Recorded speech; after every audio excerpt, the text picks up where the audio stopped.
Tänase koolituse teema on müügitellimused ja kõik sellega seonduv.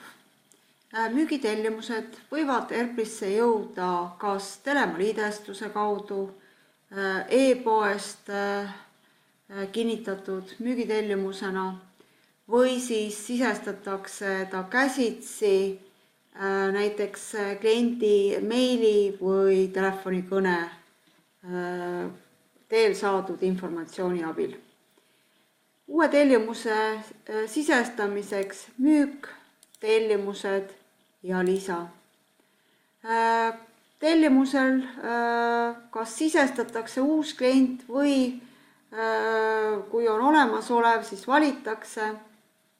Soovi korral võib muuta tellimuse kuupäeva, valitakse ladu, kust tellimust on kavas täita ja valitakse vastavad tooted, mida tellida soovitakse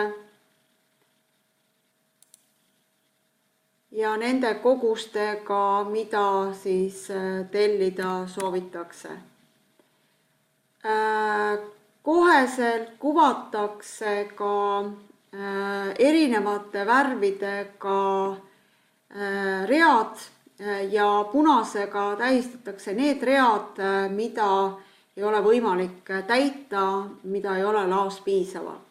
Samas ka on siin näha sulgudes selles konkreetses laos olev kogus. Loomulikult võib täiendada infot veel näiteks muutes valuutat, kui on vajadus, määrates maksja informatsiooni ja kindlasti tuleks siis tellimus salvestada. Salvestamine on vajalik selleks, et tellimus enam ära ei kaoks. Seejärel võib veel teha muudatusi, näiteks maha võtta broneerimise parameetri ja selleks, et nüüd tellimus saaks ka numbri ja tõepoolest selle kauba broneeriks, tuleks vajutada nuppu kinnita. Selle tulemusena on võimalik F6 alt saata tellimuse kinnitus e-postiga ja saada või siis trükkida tellimuse kinnitused. Siit on näha siis, milline see dokument põhimõtteliselt välja näeks.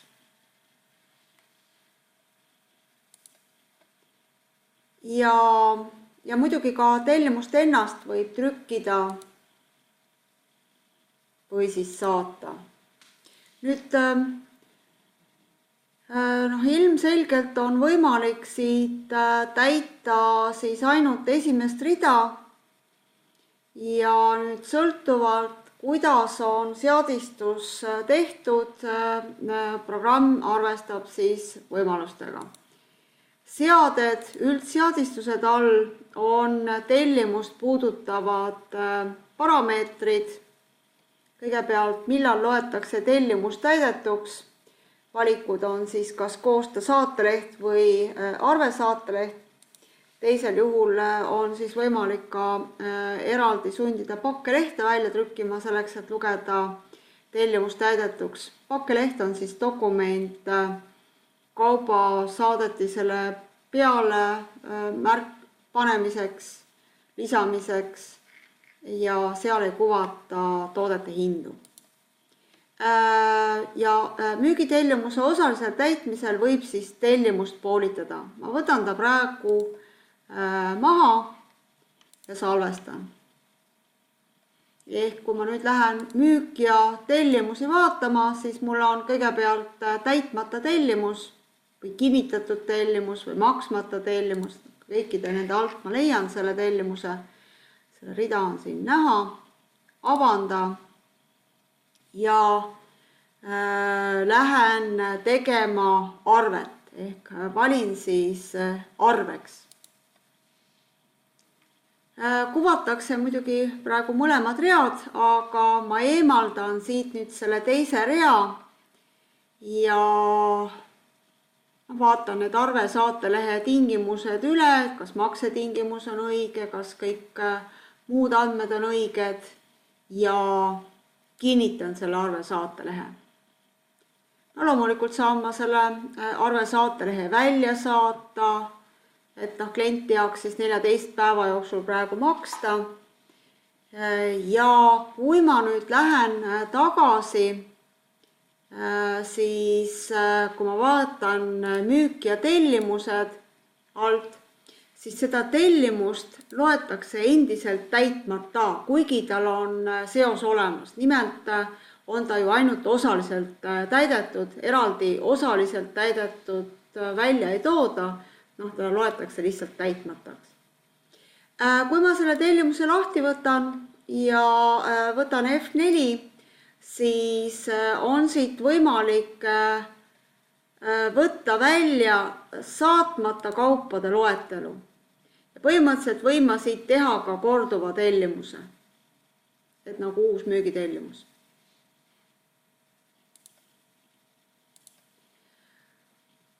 Kui mul nüüd aga seda kaupa on, neid erinevaid ostutellimiste võimalusi on, et ma võin siit märkida selle rea ära ja näiteks lisa need ostutellimusse või kasutada koondplaneerimist või kasutada laovarude täiendamist.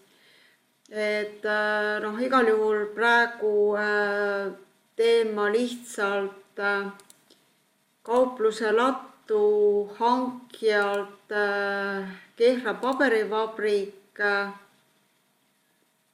eraldi ostu tellimuse, mille ma kohe ära ka kinnitan. Ostutellimus 17. Ja kui nüüd ostutellimused alt ka selline saadetis saabub, siis saan ma sellest kohe minna koostama ostuarvet. Vaatan üle, et kõik on õigesti, õige ladu ja kinnitan siis arve saatelehe praegusel juhul. Lisades muidugi ka dokumendi numbri.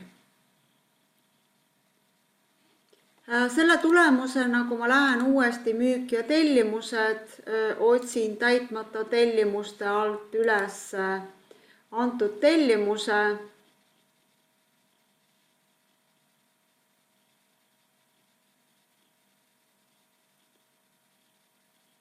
Siis on mul ikkagi veel liiga vähe kaupa.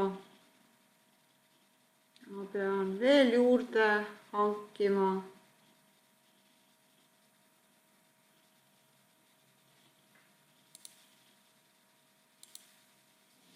Hangime siis veel juurde, sest see kogus oli liiga väike. Teeme sellest ostu saatelehest näiteks koopia praegu. Ja paneme siia natuke suurema koguse, et meil jätkuks. Et ostutellimuste teema on täiesti muidugi eraldi teema. Seda praegu siin süvendatult ei võta. Igal juhul, kui kaupa on piisavalt, siis on siin täitmata müügitellimuse read ilusti rohelised või vähemalt punane värv on kadunud ja tellimuse täitmiseks on piisav laovaru olemas, näitab siia.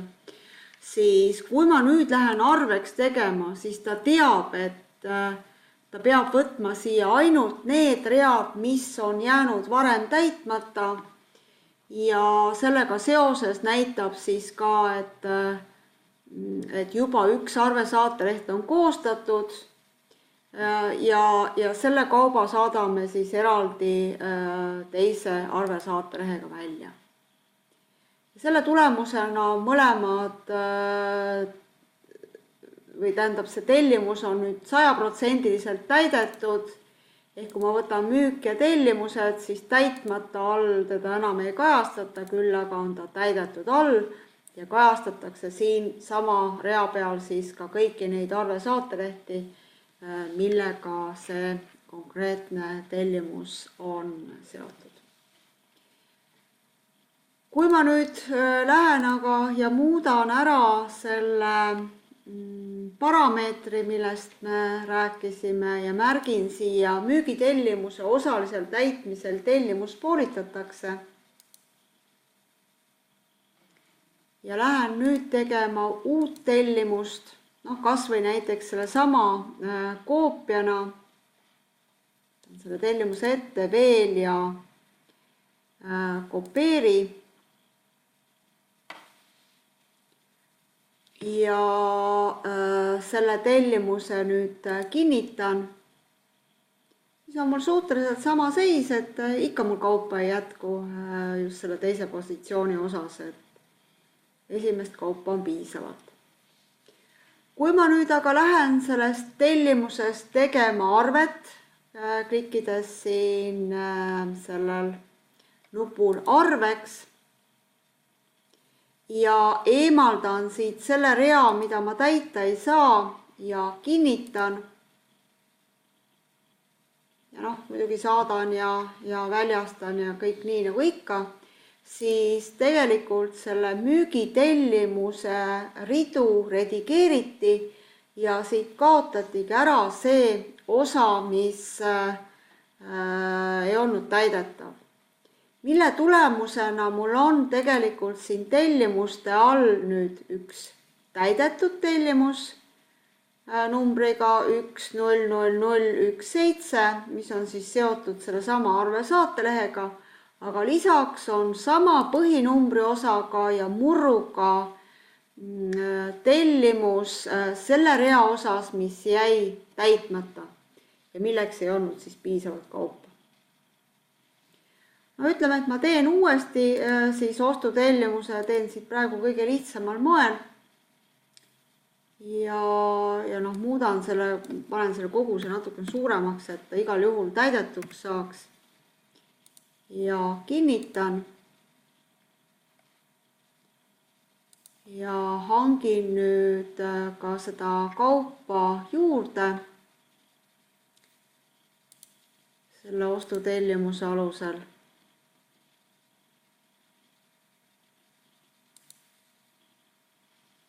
Koostan sellest siis ostuarve ja kinnitan. Hankilahtel ka veel tühi. Täidame siis selle ka ära.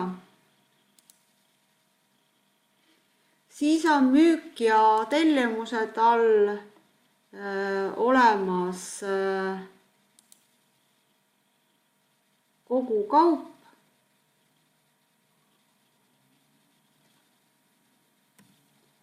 Et ta ei suuda koheselt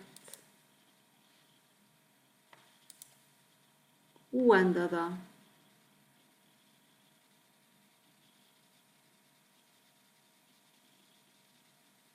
Ikka tellisin veel vähe, veel peab tellima. Ladu on nii sügavalt miinuses juba, et paneme siia siis 3 tükki praegu.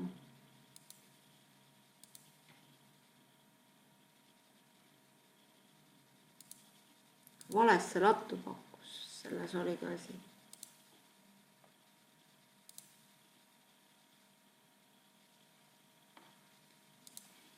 Ja kui ma nüüd selle ostutellimuse alusel lähen tegema siis ostuarvet ja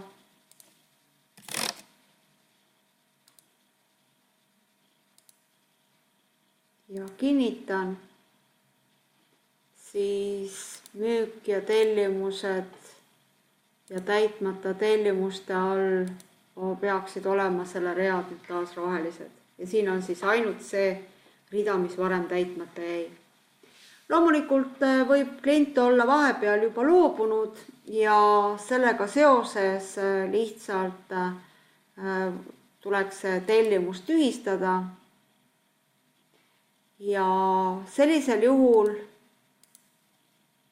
kajastatakse seda sama tellimust tühistatute all. Nii et kogu aeg on võimalik jälgida tellimuste staatusi. koostamisel ehk vaid salvestatud tellimused, kinnitatud tellimused, maksmata makstud tellimused, vastavalt kas laekumine on peal või mitte, täitmata ehk arve, saateleht või saateleht tegemata, kaup välja saatmata, täidetud ehk saateleht või arve, saateleht koostatud ja tühistatud, kui on eraldi loetud tühistatuks.